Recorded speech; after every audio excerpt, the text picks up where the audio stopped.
স্বাগতম তোমাদের প্রিয় চ্যানেল অধ্যয়ন শুরু করার আগে বইটি খুলে রাখুন আর আমার সাথে পড়তে থাকুন।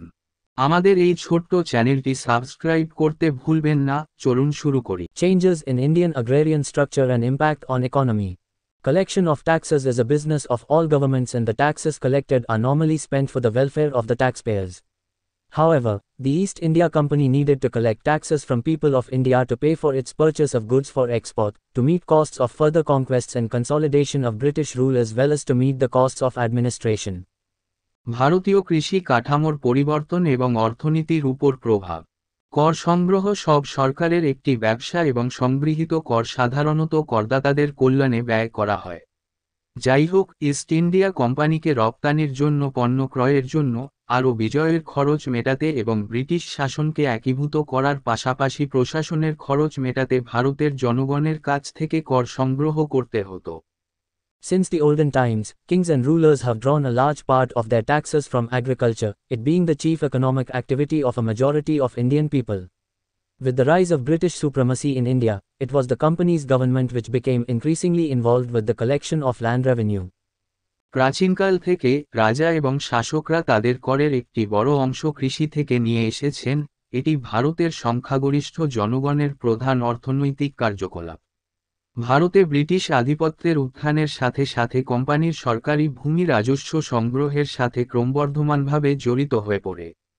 Thus, it is clear from the very outset that the land revenue collected from the Indian, ryot, or peasant was spent, not for his welfare, but for meeting the colonial needs of the company. এইভাবে এটা প্রথম থেকেই স্পষ্ট যে ভারতীয় রায়ত বা কৃষকের কাছ থেকে সংগৃহীত ভূমি রাজস্ব ব্যয় করা হয়েছিল তার কল্যাণে নয়, কোম্পানির ঔপনিবেশিক চাহিদা মেটানোর জন্য। Moreover, the company's land revenue policies were vastly different from the previous eras. They put in place new types of land revenue settlements to assess and collect these taxes. These were broadly of three types: permanent settlement, Rayatwari system and Mahalwari system. New concepts of land ownership and heavier state demand for land revenue, generally raised to half of produce from earlier 1/6 or 1/3, which triggered far-reaching changes in Indian agrarian structure, rural economy and social relationships. অধিকন্তু কোম্পানির ভূমি রাজস্ব নীতি পূর্ববর্তী যুগের থেকে ব্যাপকভাবে ভিন্ন ছিল। তারা এই করগুলি মূল্যায়ন ও সংগ্রহের জন্য নতুন ধরনের ভূমি রাজস্ব বন্দোবস্ত স্থাপন করে। এগুলি ব্যাপকভাবে তিন প্রকার: চিরস্থায়ী বন্দোবস্ত, রায়তওয়ারি ব্যবস্থা এবং মহলওয়ারি ব্যবস্থা। জমির মালিকানার নতুন ধারণা এবং ভূমি রাজস্বের জন্য ভারী রাষ্ট্রের চাহিদা, সাধারণত উত্থাপিত আগের 1/6 বা 1/3 উৎপাদনের অর্ধেক, যা ভারতীয় কৃষি কাঠামো, গ্রামীণ অর্থনীতি এবং সামাজিক সম্পর্কের ক্ষেত্রে সুদূরপ্রসারী পরিবর্তনের সূত্রপাত ঘটায়। New land revenue settlements and their impact. The British conquerors were driven by the zeal to derive maximum economic advantage from their rule in India.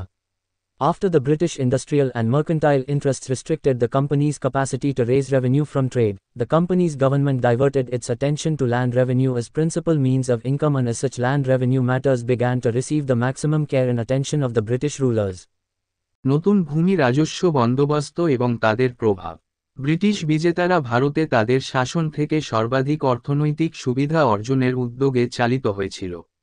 British শিল্প ও বণিক স্বার্থ কোম্পানির বাণিজ্য থেকে রাজস্ব বাড়ানোর ক্ষমতাকে সীমাবদ্ধ করার পর, কোম্পানির সরকার আয়ের মূল উপায় হিসেবে ভূমি রাজস্বের দিকে মনোযোগ সরিয়ে নেয় এবং এই ধরনের ভূমি রাজস্বের বিষয়গুলি ব্রিটিশ শাসকদের সর্বাধিক যত্ন ও মনোযোগ পেতে শুরু করে। The early British administrators considered India as a vast estate and felt that the company was entitled to the entire economic rent, leaving to the cultivators merely the wages of their labor and expenses of cultivation. Such excessive land revenue demands soon proved counterproductive. Agriculture became increasingly economically non-viable, large areas of land fell out of cultivation and famines began to stare people in their face. প্রারম্ভিক British প্রশাসকরা ভারতকে একটি বিশাল সম্পত্তি হিসাবে বিবেচনা করতেন এবং মনে করতেন যে কোম্পানি সম্পূর্ণ অর্থনৈতিক ভাড়া পাওয়ার অধিকারী, কৃষকদের উপর তাদের শ্রমের মজুরি এবং চাষের খরচ ছেড়ে দেওয়া হয়েছে। এই ধরনের অত্যধিক ভূমি রাজস্ব দাবি শীঘ্রই বিপরীতে প্রমাণিত হয়।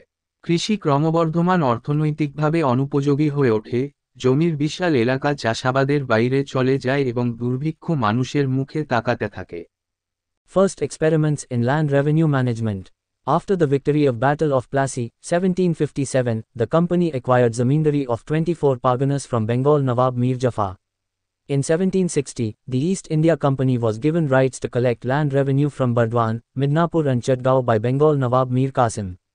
After the victory Battle of Buxar, 1764, the company acquired the Diwani of Bengal, Bihar and Orissa. ভূমি রাজস্ব ব্যবস্থাপনায় প্রথম পরীক্ষা নিরীক্ষা। পলাশীর যুদ্ধে 1757 বিজয়ের পর কোম্পানি বাংলার নবাব মির্জাফরের কাছ থেকে 24 পরগনার জমিদারি অধিগ্রহণ করে। 1760 সালে বাংলার নবাব মীর কাসিম ইস্ট ইন্ডিয়া কোম্পানিকে বর্ধমান, মেদিনীপুর এবং চাটগাঁও থেকে ভূমি রাজস্ব আদায়ের অধিকার প্রদান করেন। বক্সারের যুদ্ধে 1764 বিজয়ের পর কোম্পানি বাংলা, বিহার ও উড়িষ্যার দেওয়ানি অধিগ্রহণ করে। During 1765–72, Clive introduced dual governance in Bengal. The British decided to continue with the administration established by the Nawabs of Bengal and use it to collect more and more land revenue. The company appointed two Nayab Diwans, Muhammad Reza Khan and Raja Sitab Roy for Bengal and Bihar respectively, and directed them to collect as high revenue as possible. Reza Khan was also the Nayab Nazim. The Bengal peasant faced some of the worst exactions by the revenue officials and many of them ran away into the jungles or simply joined the ranks of the robbers. The avarice and corruption of the company's employees and their continuous interference in the administration led to complete disorganization and worsened the effects of the terrible Bengal famine of 1769–70. Harsh measures of revenue collection were adopted so much so that even in the year 1770, when 1/3 of Bengal population was wiped out in the famine, the land revenue was collected satisfactorily. 1765 থেকে 72 সাল পর্যন্ত Clive বাংলায় দ্বৈত শাসন ব্যবস্থা চালু করেন। ব্রিটিশরা বাংলার নবাবদের দ্বারা প্রতিষ্ঠিত প্রশাসনকে অব্যাহত রাখার এবং আরও বেশি সংখ্যক ভূমি রাজস্ব সংগ্রহের জন্য ব্যবহার করার সিদ্ধান্ত নেয়। কোম্পানি দুটি নায়েব দিওয়ান, মোহাম্মদ রেজা খান এবং রাজা সিতাব রায়কে যথাক্রমে বাংলা ও বিহারের জন্য নিযুক্ত করে এবং তাদের যথাসম্ভব উচ্চ রাজস্ব সংগ্রহের নির্দেশ দেয়। রেজা খানও নায়েব নাজিম ছিলেন। বাংলার কৃষক রাজস্ব আধিকারিকদের দ্বারা কিছু জঘন্য অত্যাচারের মুখোমুখি হয়েছিল এবং তাদের মধ্যে অনেকেই জঙ্গলে পালিয়ে গিয়েছিল বা কেবল ডাকাতদের দলে যোগ দিয়েছিল। কোম্পানির কর্মচারীদের লোভ ও দুর্নীতি এবং প্রশাসনে তাদের ক্রমাগত হস্তক্ষেপ সম্পূর্ণ অব্যবস্থাপনার দিকে পরিচালিত করে এবং 1769 থেকে 70 সালের ভয়াবহ বাংলা দুর্ভিক্ষের প্রভাবকে আরও খারাপ করে দেয়। রাজস্ব আদায়ের কঠোর ব্যবস্থা এতটাই গৃহীত হয়েছিল যে এমনকি 1770 সালে দুর্ভিক্ষে বাংলার 1/3 জনসংখ্যা নিশ্চিহ্ন হয়ে গেলে ভূমি রাজস্ব সন্তোষজনকভাবে আদায় করা হয়। In 1772, it was decided to end the dual system of administration set up by Clive. The company now decided to collect land revenue itself and not through the Nayab Diwan. The president was required to take over the charge of entire management of revenues of Bengal, Bihar and Orissa. Accordingly, the governor and the council formed the Board of Revenue and the company appointed its own European officers called collectors to manage revenue affairs. The treasury was also removed from Murshidabad to Calcutta. 1772 সালে Clive কর্তৃক স্থাপিত দ্বৈত প্রশাসন ব্যবস্থার অবসানের সিদ্ধান্ত নেওয়া হয়। কোম্পানি এখন নায়েব দিওয়ানের মাধ্যমে নয় বরং ভূমি রাজস্ব আদায় করার সিদ্ধান্ত নিয়েছে। রাষ্ট্রপতিকে বাংলা, বিহার ও উড়িষ্যার রাজস্বের সম্পূর্ণ ব্যবস্থাপনার দায়িত্ব গ্রহণের প্রয়োজন ছিল। তদনুসারে গভর্নর এবং কাউন্সিল রাজস্ব বোর্ড গঠন করে এবং কোম্পানি রাজস্ব সংক্রান্ত বিষয়গুলি পরিচালনা করার জন্য কালেক্টর নামে নিজস্ব ইউরোপীয় অফিসার নিয়োগ করে। রাজকোষও মুর্শিদাবাদ থেকে কলকাতায় সরিয়ে নেওয়া হয়। Hence, in 1772 Governor General Warren Hastings introduced a new system, known as the farming system, under which he auctioned the right to collect revenue to the highest bidder. He made a 5-year settlement, quinquennial settlement or Panshala Bandobast, of land revenue with the contract, known as farmer, or revenue farmer, in those days, who offered to pay the largest amount from certain land area and was given full powers for a period of years. তাই 1772 সালে governor general Warren Hastings কৃষি ব্যবস্থা নামে পরিচিত একটি নতুন ব্যবস্থা চালু করেন যার অধীনে তিনি সর্বোচ্চ দরদাতার কাছে রাজস্ব সংগ্রহের অধিকার নিলাম করেন। তিনি 5 বছরের বন্দোবস্ত পঞ্চশালা বন্দোবস্ত বা পঞ্চশালা বন্দোবস্ত ভূমি রাজস্বের চুক্তি করেছিলেন। তখনকার দিনে কৃষক বা রাজস্ব চাষী নামে পরিচিত, যারা নির্দিষ্ট জমির এলাকা থেকে সবচেয়ে বেশি অর্থ প্রদানের প্রস্তাব করেছিলেন এবং তাকে সম্পূর্ণ দেওয়া হয়েছিল। কয়েক বছর ধরে ক্ষমতা। Obviously, these contractors had no permanent interest in land and tried to extort as much revenue as possible during the period of their contract. They were not concerned if the people were ruined or the production declined in later years. After all, they would have made their share of profit. Clearly, malpractices such as extortion and oppression were a result of such a system. স্পষ্টতই এই ঠিকাদারদের জমির প্রতি কোন স্থায়ী আগ্রহ ছিল না এবং তাদের চুক্তির সময় যতটা সম্ভব রাজস্ব আদায়ের চেষ্টা করেছিল। তারা উদ্বিগ্ন ছিল না যদি মানুষ ধ্বংস হয়ে যায় বা পরবর্তী বছরগুলিতে উৎপাদন কমে যায়। সর্বোপরি তারা তাদের লাভের অংশ তৈরি করত। স্পষ্টতই চাঁদাবাজি এবং নিপীড়নের মতো অপকর্মগুলি এই জাতীয় ব্যবস্থার ফল ছিল। Another significant result of this system was corruption. As with many government contracts even today, profitable contracts were given away to friends and favorites and benemidas of men in power, bringing loss to the government. The officers of the company themselves participated in the bidding under the name of their servants. Warren Hastings himself was accused of such forgery. Hence, the system caused much hardship to the farmers and failed miserably. After the expiry of the 5-year settlement, Hastings reverted to the system of annual settlement, Salana Bandobast, in 1777, which was again based on the basis of farming out estates to the highest bidder. এই ব্যবস্থার আরেকটি উল্লেখযোগ্য ফলাফল ছিল দুর্নীতি। অনেক সরকারি চুক্তির মতো আজও লাভজনক চুক্তিগুলো বন্ধু ও প্রিয় এবং ক্ষমতায় থাকা পুরুষদের, বেনামিদারদের দেওয়া হয়, যার ফলে সরকারের ক্ষতি হয়। কোম্পানির কর্মকর্তারা নিজেরাই তাদের ভৃত্যদের নামে দরপত্রে অংশ নেন। ওয়ারেন হেস্টিংস নিজেও এমন জালিয়াতির অভিযোগে অভিযুক্ত হন। তাই এই ব্যবস্থা কৃষকদের অনেক কষ্টের কারণ হয়েছিল এবং শোচনীয়ভাবে ব্যর্থ হয়েছিল। 5 বছরের বন্দোবস্তের মেয়াদ শেষ হওয়ার পর হেস্টিংস 1777 সালে বার্ষিক বন্দোবস্তের সালানা ব্যান্ডোবাস্ট ব্যবস্থায় ফিরে আসেন, যা আবার সর্বোচ্চ দরদাতাকে এস্টেট চাষের ভিত্তিতে তৈরি করা হয়েছিল। Under both these systems, though the amount of land revenue was pushed high, the actual collection varied from year to year and seldom matched the official expectations. This brought instability in the company's revenues at a time when the company was in a continuous mode of expansion. The system was also killing the riots or the contractors' motive to do anything to improve cultivation. এই উভয় ব্যবস্থার অধীনে, যদিও ভূমি রাজস্বের পরিমাণ বেশি ছিল, প্রকৃত সংগ্রহ বছরের পর বছর পরিবর্তিত হয় এবং খুব কমই সরকারি প্রত্যাশার সাথে মেলে।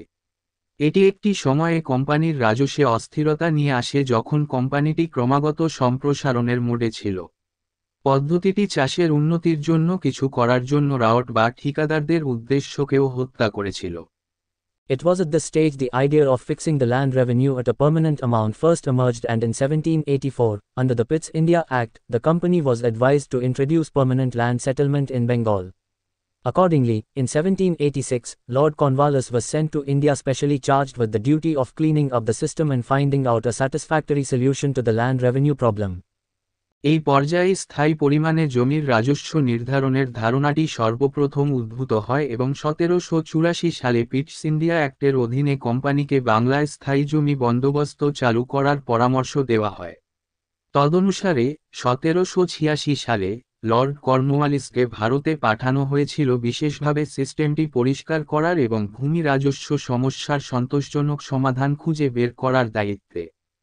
In 1790, Cornwallis decided to recognize the zamindars as the owners of land, subject to annual payment of land revenue to the state.